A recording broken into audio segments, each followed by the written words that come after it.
Now, let's come to principal stresses, okay, and issues related to principal stresses. I'll do that in two separate movies. The first one, so basically, from what we have just analyzed, no matter it's two-dimensional load application or three-dimensional load application, we, at the critical point, we end up with very simple stress situation, okay, sigma x and sigma x. Make it even more complicated, but two-dimensional, okay, sigma y, okay, and tau xy, right, tau xy, right? So this is stress state. What we can do is that we want to rotate this element. Remember, this is already the most critical point. All right, we rotate this stress state that we do not see shear stress, then the principal stresses becomes the maximum. Okay, that's the normal stress becomes the maximum, and we call those maximum normal stresses as principal stresses.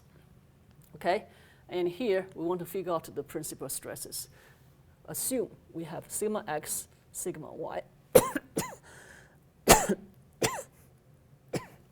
and tau xy, and sigma x is larger than sigma y. And this is the Moore circle. Basically, it shows the normal stress and shear stress diagram. I want to show the sigma y point first, because sigma y is smaller than sigma x, which goes at this side.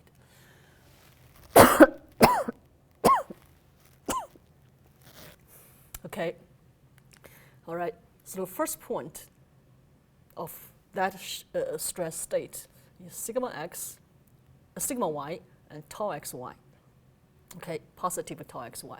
So the other side, so we come to sigma x, because it's larger than sigma y, has to be at this location. But we have negative shear stress, okay, at this point. Between these 2 points, we can find the center. And center location is sigma x plus sigma y divided by 2. And we also want to figure out the radius, because radius goes in this way, we find the maximum stress. Radius goes to this direction, we find the minimum stress, normal stress. Okay, so I want to pull out this triangle. All right, you see here, this is a tau xy, and this is sigma x minus sigma y divided by 2. So this radius has to be the square root of sigma x minus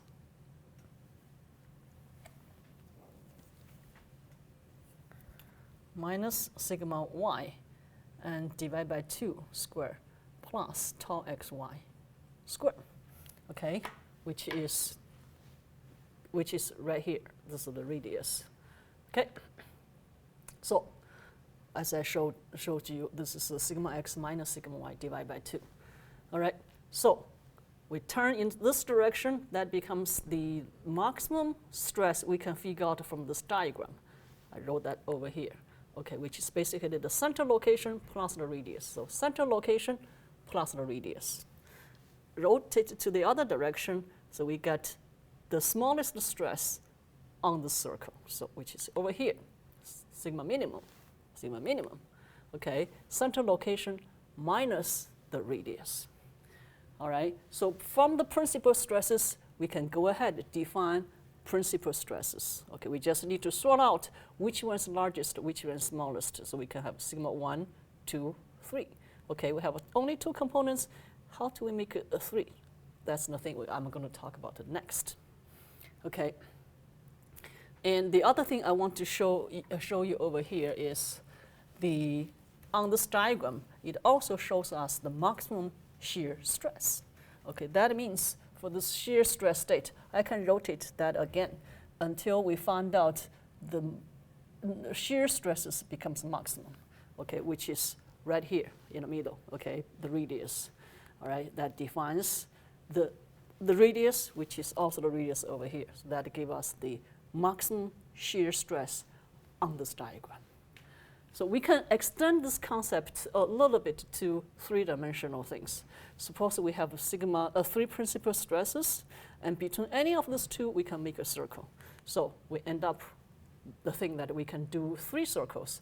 So between sigma 1 and 2, sigma 3 and 2, we can do a yellow one. Between 2 and 1, we can do this orange one. And between sigma 3 and sigma 1, we can do this biggest blue one, light blue one. Okay, so on this light blue circle, we can define the largest, which is we call global maximum shear stress, which is what? Sigma 1 minus sigma 3 divided by 2. Okay, that's the reason I want to, we want to order the principal stresses. So we know the largest and the smallest. And one thing I want to bring to your attention is that this maximum shear stress we found over here, it is global, okay? Okay, this is not simply the torsional shear stress, not simply the transverse shear stress, okay? As I mentioned, this stress state is already the critical stress state from most critical point, all right? So this could be due to bending, and this could be due to the torsional shear stress. Yet, this shear stress is maximum for torsional case, but it's not the maximum for this global situation. We still need to rotate this stress state until we really find out the shear stress becomes maximum, which is over here.